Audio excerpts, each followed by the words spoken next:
Hello, everybody.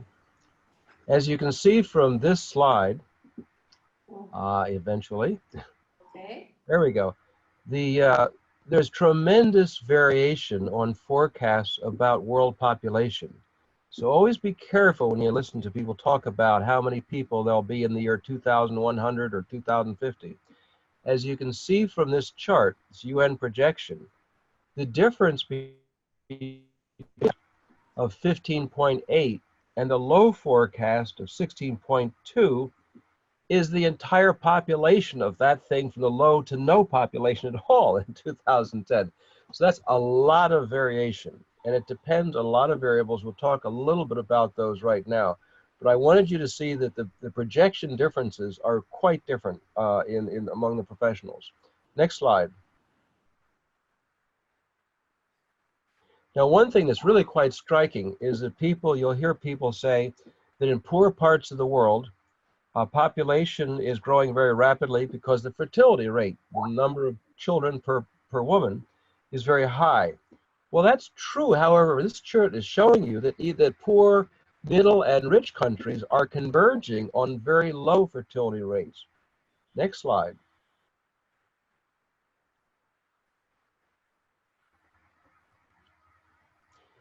Now, you don't have to read this. This is for you to look at later on. I have this slide here simply to tell you that the demographers that are making these forecasts about the population of the future probably know almost nothing about any of the things on this slide. We're in the process of figuring out how to master biology in the same way that the Industrial Revolution mastered energy and matter to recreate the way we live. We're in the process of doing this with biology. So we may live a lot longer than people think. Next slide.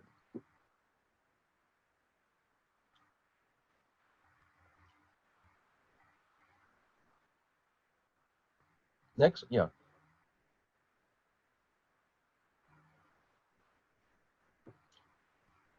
So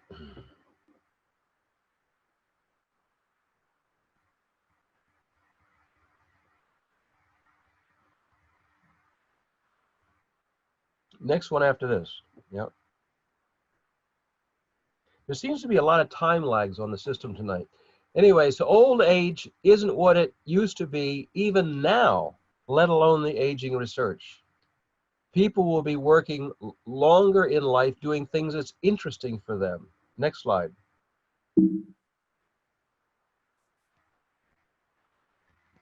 Yeah, there's real time lags tonight. The video had time lags. This has got time lags. Anyway, so go back. There's an extra slide. Yeah. Oh no. Yeah, this is not working too well. It just seems jumping all over the place. I'm not sure it's the computer. I don't know. Which Yeah. slide you want? Not this one? Yeah, we'll stay with 7.7. I want to go through these quickly, though. There's about 7.7 billion people now, which is likely to grow another 2 billion. After that, the variation was very large, as you saw, which means that Latin America is going to have to double its food production. Not everybody's getting enough, so we got to get enough for everybody, plus the new people that come along in Latin America between now and 250. Fertility rates, as I mentioned, is falling, which means that eventually, somewhere between 2045 and 2050, it's possible that the total number of Brazilians will be fewer than the year before. Like today, there's fewer Japanese than there were the year before. There's fewer Japanese the year before than the year before that. Some populations are actually shrinking. And if trends continue, Brazil could begin to shrink around 2045 or 2050. But if those longevity research I mentioned before continues to grow, then those forecasts will change once again. So worldwide is getting older, that's for sure. Decreasing numbers of youth are in the richer areas, but increasing numbers of youth are in the poorer areas, and they're unemployed. So migrations from those areas to the other areas seems inevitable. Many people see resources as a fixed, finite pie. And so it's you or me over the last piece of oil or the last piece of pie. But that's not what's really happening. The resources that we're using, or we're using them more efficiently. So like the pie is expanding. And as we go to new kinds of technologies, which we'll talk about later in the course, we may actually be able to grow completely new kinds of pies, new kinds of wealth, new kinds of living styles. So the old idea of you or me struggling over the last drop of oil is probably not going to be the case. Next slide.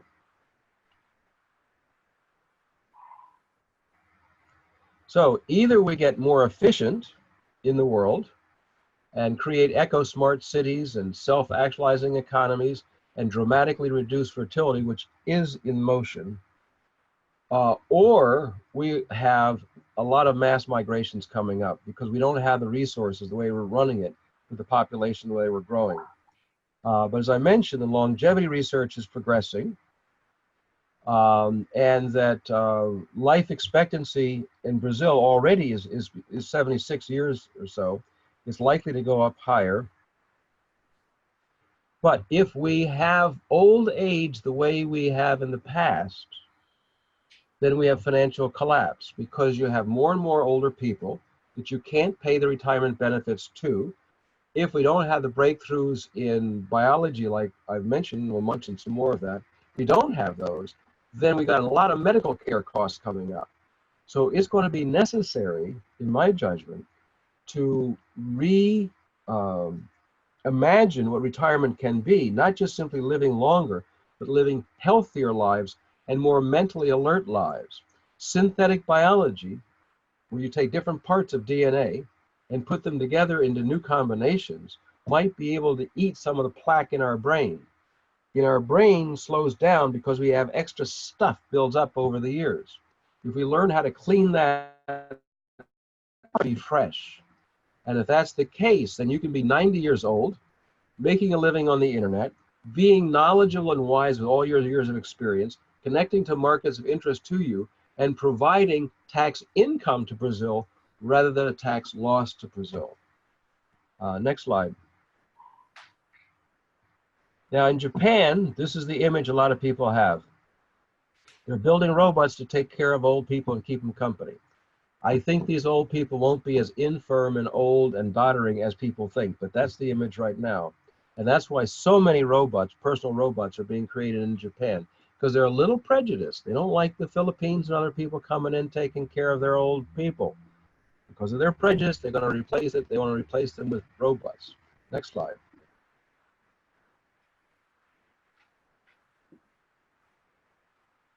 So we want to avoid this because right now, as I mentioned before, the last week, the water tables are going down and the coastal flooding will increase.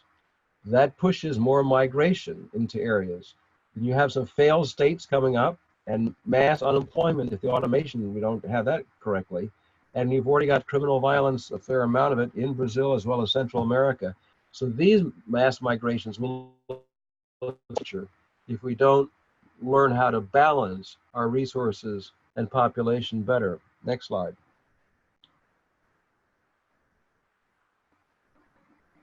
So these are possible futures. We're learning how to integrate biology into the built environment.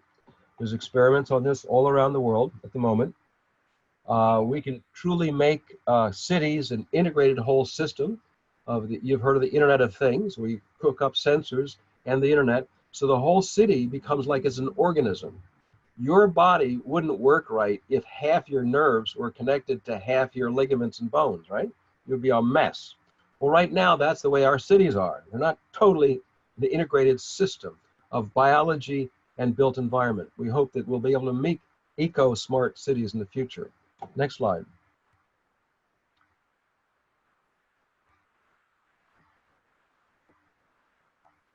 So, some implications for business. Aging services of all kinds. Imagine every possible service that'll be important for as people get older. Like one might be coaching for how you make a living on the internet.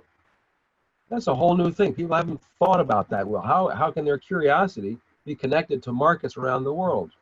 From working with robots to self-actualization, coaches and so forth. All kinds of stuff for the elderly is a whole growing business. I mentioned before the idea of growing meat without animals reduces our resource demand for food. Plant-based hamburgers are already going into a big food chain called Burger King in the United States. I think it's also in other overseas as well. Increasingly, large-scale movements are moving into plant-based hamburgers as well as making meat without animals, because that frees up agricultural land, it frees up water for the urban environment. It's a better way to manage our resources. Another is planting seagrass along the coastline. Coastlines are not producing as much fish around the world as we would like. And the reason is because there's not enough food around the areas. We've got a little pollution going on and other uses of the area. But planting seagrass is a very efficient way of bringing back in fish, to bring back nutrition and protein for the public. We got to improve rain-fed agriculture with more precision farming. We now have farms now that have robotic capabilities, satellite controlled decision making on where to plant, where you need more water, where you don't need more water, closed environment agriculture that saves a lot of the water. There's tremendous advances in agriculture that we know today we haven't applied as much as we should. We really know how to feed the world, but we don't apply it at all times. And of course, the fourth industrial revolution will automate a great deal and make efficiencies within cities as we haven't seen before. Next slide.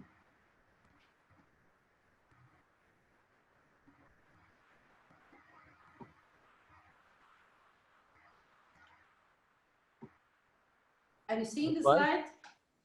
Yeah, okay. Should I pause for questions here or go on to the next challenge? Rosa, your mic is unmute your mic, Rosa. Okay. I'm sorry? Yeah, yes. Can you I'm hear waiting me? for Rosa. Okay, yes, yes. Okay, here are two questions. Emerson is referring to the latest book of Gerd Leonhard. Gerd says in his book, Humanity versus Technology, that the solutions and the technologies that address those challenges are more and more under control of few people, okay? How do you see this? How can we reverse the situation? So to democratize the solutions and the technologies. Right. Well, it is a piece of history that technological innovation usually is controlled by the few to begin with, and it opens up. I mean, very few people had anything to do with cars. I mean, you had Henry Ford and a couple of other people, and they controlled it. Now you're going to have electric cars and small kinds of cars and robot cars, all kinds of different kinds of cars and vehicle systems. It opens up. Computer technology is very centralized right now. And one of the things that we want to do in the Millennium Project, we haven't done yet, but as Rosa knows, we'd like to do a study on governance system of artificial intelligence. How can we move from artificial narrow to general intelligence with a set of rules to open up possibilities? So it's not just simply concentration of wealth. Some of those, and also the chapter, the third scenario on self-actualizing economy, also how this opens it up. For example, people have heard that they can put an idea on a website and have people bid venture capital for it. People also know they can invest into other people's inventions and so forth. We know about these things, but we don't do it. So that wealth continues to concentrate, and the gap between the rich and the poor keeps getting wider. That's a true statement. So we're going to have to use these technologies actually to diverse the possibility of individual people. You may not be able to invest much money, but maybe a couple of dollars, a small amount. But you can vote for the kind of technology, the kind of future you want. But we're not doing it. There are mechanisms to do this, but we got to learn how to use them, because this is how we open up the economies. But we have to do it. It's for us to act on it. Okay, there is one more question. I don't know if I understood this question from Vanessa. Vanessa is asking the question of the sewage in smart cities. Is there any example of action of how to treat the sewage. You're talking about the human waste coming out of cities? Yes, yes, yes, yes. Yes, okay. Yes. There's a variety of processes where you can have the sun. Most waste treatment plants you have, they're closed. If they open up for the sun, it produces algae. The algae, you can feed the algae to shrimp so that your waste treatment plants can actually be shrimp producing factories, and you can process the leftover material that the algae has not eaten into fertilizer, so that the waste treatment plants, the sewage plants, should be producing food, shrimp, and should be producing fertilizer. This technologies have been known. Disneyland in Florida is producing shrimp this way. Houston, Texas, I think, has been producing fertilizer this way for 30 or 40, 50 years. We have to convert our waste treatment plants. Yeah. Okay, let's move on to challenge 4, Jerry. Okay. Thank you. Okay. How can genuine democracy emerge from authoritarian regimes and not regress? Like right now, the United States is having a little regression on some things. Next slide.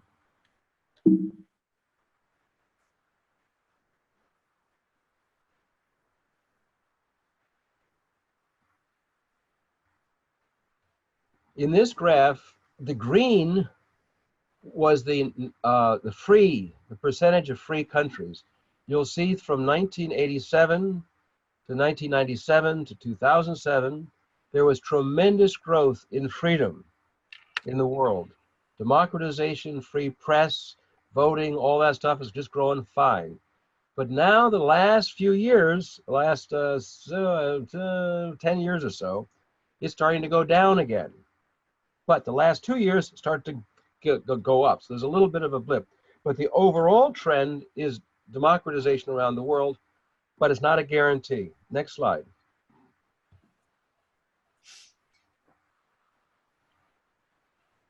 It is a delay, Jerry. I thought it was your Yeah, computer, but it is a delay. Yeah, we didn't have this delay last time. Somehow we got to figure out how we can do it on my own. Anyway, these are slides that you can look at your leisure. We're going to be going through an awful lot of material in a short period of time. So, but think of democratization as a combination of things. It's not just elections. Think of democratization as a relationship between a people who are responding and a government that's responsive to guarantee freedom and rights. These are the elements, and each one of these tells you about some of the trends in them. Next slide.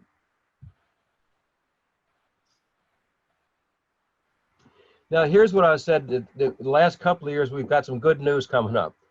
The progress in democracy and various elements of democracy are actually starting to improve for the last about a little bit, almost 2 years. So you don't have to get pessimistic now. The overall trend is up. We've been down for the last 10 or so years. In the last couple of years, we're coming back up again. Next slide.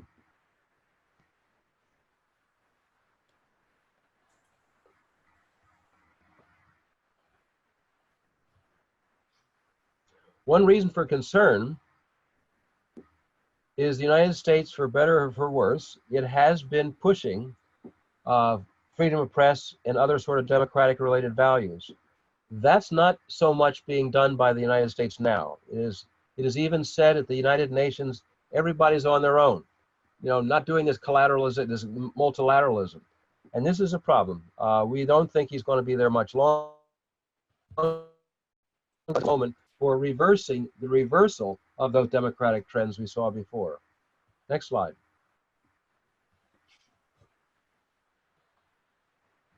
Now, back on that issue a little bit about the control of technology. China has said they're going to control or lead artificial intelligence by 2030. And President Putin of Russia said whoever does that will rule the world.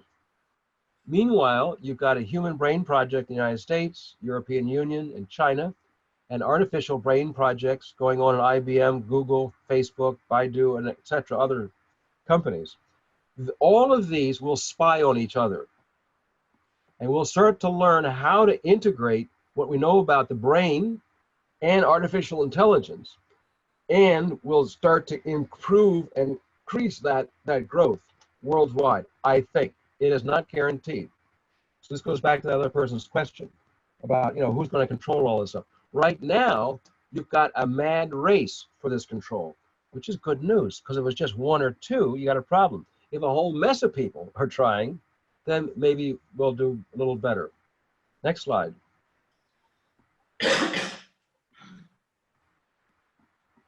So, democracy is a relationship between a responsible citizenry.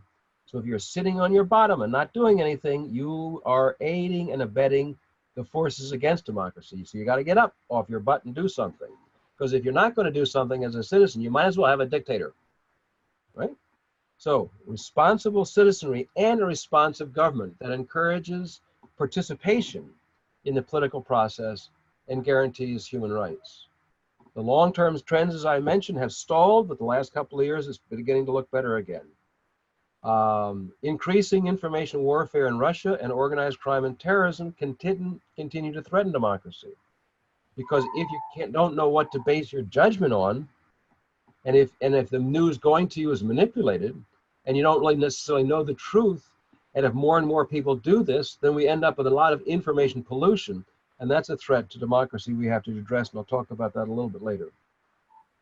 The United Nations Secretary General estimates that the cost of corruption is at least 1.6. I think that's a typo. I think it's actually 1.6 trillion. According to the World Bank, business and individuals pay more than 1 trillion in bribes every year, which means that democracy is being bought, being bought by too many people. We got to put an end to that sort of stuff. New internet capabilities provide more access to greater participation in governance and are increasingly exposing such corruption. So even though internet is used for pollution and information warfare, it's also internet that's going to be addressing some of these issues. We'll talk some more about that a little bit later. Next slide. So some factors to consider. Information warfare replaced ahead at less costs than war. It is reasonable to say that Russia put a person in the White House that they wanted without firing a shot. That didn't cost as much as when the United States tried to change Saddam Hussein in Iraq. Very expensive. More and more political people will start to realize this. And that's the problem, because if more and more countries get into information warfare, that means we don't know what to trust about what. Decentralization and diffusion of decision-making via the internet grows beyond government understanding and government control.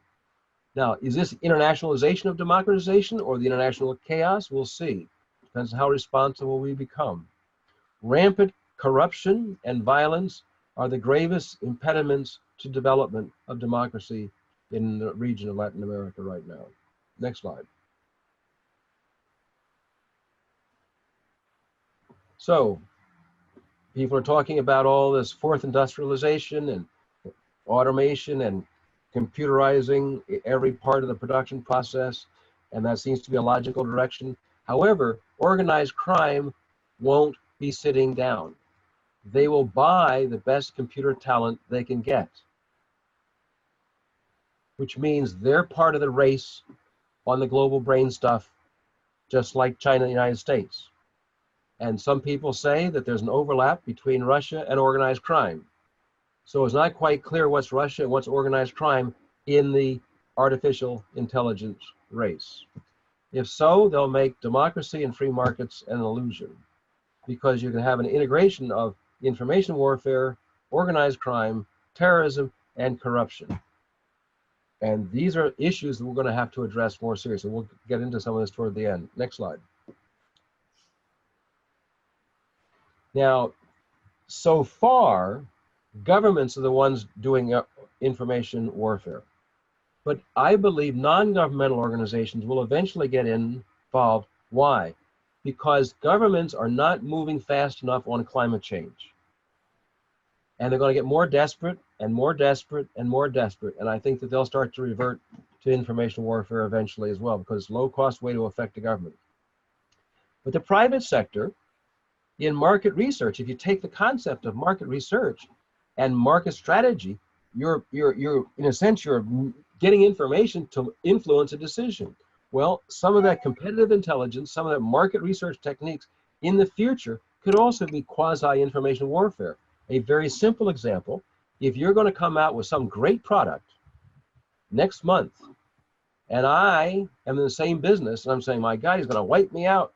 So then I have a press conference and say, in 2 months, I'm going to come out with an even better product. And then nobody buys your product. That's simple information warfare. Very simple, but it's still information warfare. And so I can affect you that way. But we've got to be careful with stuff. And then, as I mentioned, transnational organized crime and terrorist networks can also be this. I mean, people can outsource information warfare to terrorist organizations or organized crime organizations and say, hey, I didn't do anything. I'm a perfectly clean guy. Next slide.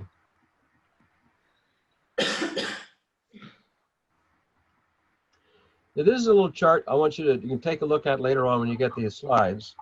But the idea is, since you, the individual, is the target of information warfare, it seems to me that you have a right to defend yourself against information warfare. Right now, you don't have any way to do anything. What the suggestion here is that you can use information warfare data to create a big data bank, as many as you can, and then run predictive analytics. You know, you've heard about artificial intelligence, you know, have big data banks to predict, you know, different kinds of medical procedures and different other kinds of activities. Well, you could also predict a variety of possible next actions and then identify what are the characteristics needed to counter those possible future actions.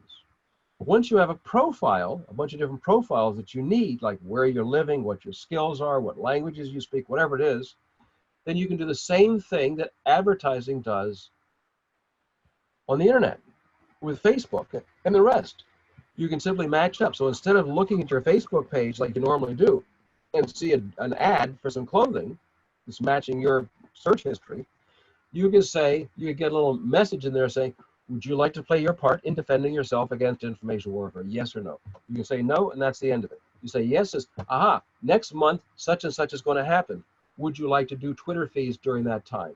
So this is a way that you could actually have Facebook save face, so that you can actually take exactly what was done on information warfare, but reverse it so that people start to defend themselves against it. Now that's explained a very complex process very simply, but you can think about this as you go along.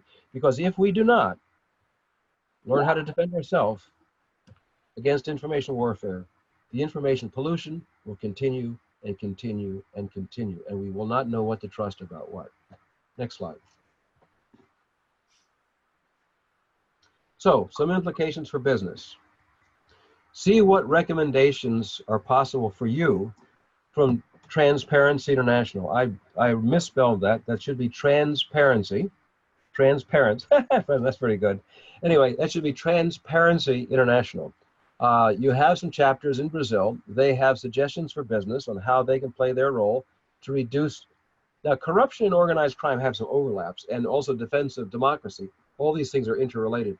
So transparency, find out what their recommendations are, find out what they're doing, and see what can be applied vis-a-vis via business. Computer security systems and improve voter systems. We have to get involved into seeing how they cannot be so manipulated, because the more people realize that they can be bought, the more people will try to do that. So the problem, again, will get worse unless we intervene with new kinds of systems. The e-governance systems apps are increasing.